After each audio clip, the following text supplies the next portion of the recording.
after that, Islam went into decline, and the Islamic world was colonized and in a drastically weakened state. It seems very likely, almost certain as far as I'm concerned, that Osama bin Laden chose September 11th in 2001 to signal that the decline of the Islamic world was over, and that the jihadists were back, and were going to pick up where they left off in Vienna in 1683. If we look at the tectonic plates between Islamic world and non-Islamic world today, we notice something very interesting, that even very diverse Muslim societies, which cannot be easily branded under one civilizational label, have something in common, and it is the tendency to be in conflict with their neighbors.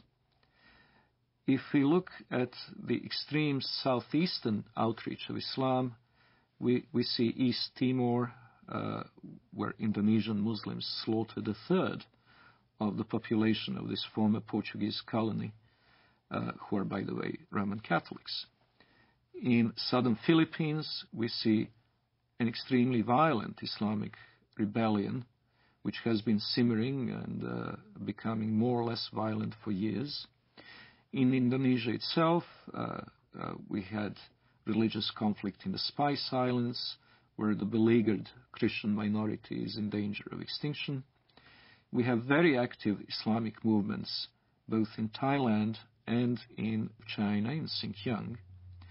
In the Indian subcontinent, the history is tragic indeed. That's where the Holocaust, the Hindu Holocaust, took place in medieval times, a little-known episode in the history of Islam in the Western world, but the one that left a deep traumatic mark on the people of the region, and where the conflict is still latently present in the province of Kashmir. In Africa, there is the constant war in Sudan, which finally has gained some prominence in the Western decision-making circles, but which has been going on for 20 years. And it's impossible to estimate the number of lives it has claimed, but it certainly goes into many hundreds of thousands. There is the constant instability in Nigeria between the resurgent central and northern states, which are increasingly pressurizing the government in Lagos into accepting Sharia law as the law of the land in those provinces. And, of course, there is Mauritania, where Muslims constantly battle non-Muslim southerners. Then there is, of course, the Caucasus, Chechnya. And in Europe itself, we have the conflict in the former Yugoslavia between the Bosnian Muslims and Serbs and Croats, respectively, and the conflict between the Albanians and the Serbs, Albanians and Macedonians, and quite possibly before too long, Albanians and Greeks. So, if we eliminate these conflicts, if we eliminate from the equation Chechnya, the Balkans, Sudan, the world is a pretty peaceful place.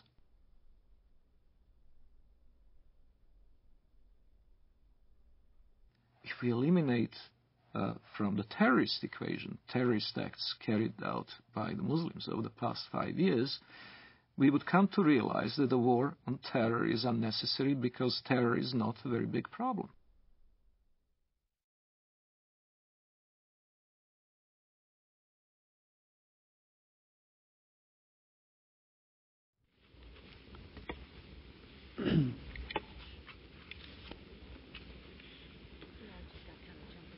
Madam President, Senator from Nevada.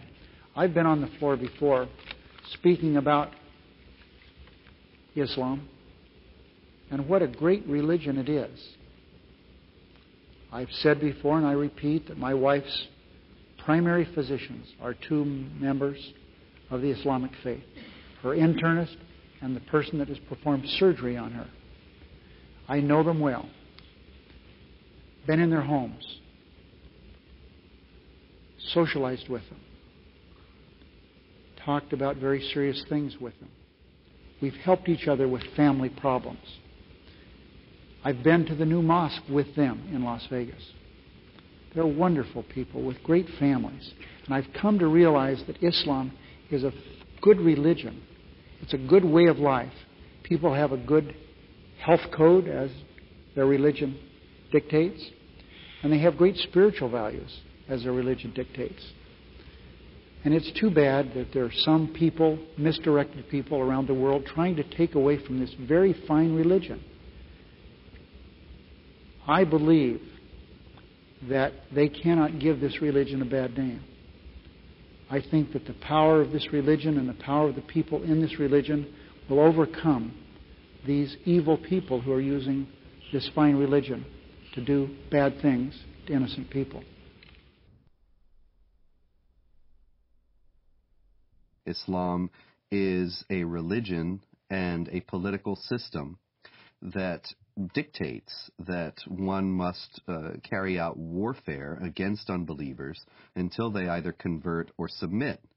And this is the justification that the terrorists around the world are using for what they're doing.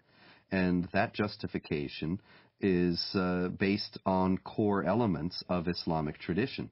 That being the case, it's very difficult for moderate Muslims, peaceful Muslims, to stand up within the Islamic community and to say this is not part of Islam. They only do so out of conscious deception, intending to mislead Westerners in accord with the Islamic doctrine of taqiyya or religious deception, or they do so on the basis of simply being unaware of what Islam actually teaches. The Prophet said, "War is deceit."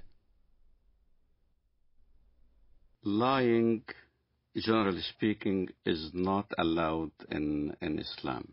But unlike other religions, there are certain situations where a Muslim can lie, and that would be acceptable, even encouraged. This concept called al-taqiyya. Al-taqiyya means prevention.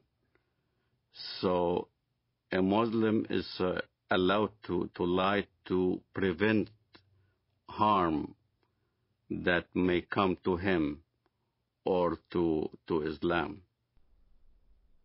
When one is under pressure, one may lie in order to protect the religion.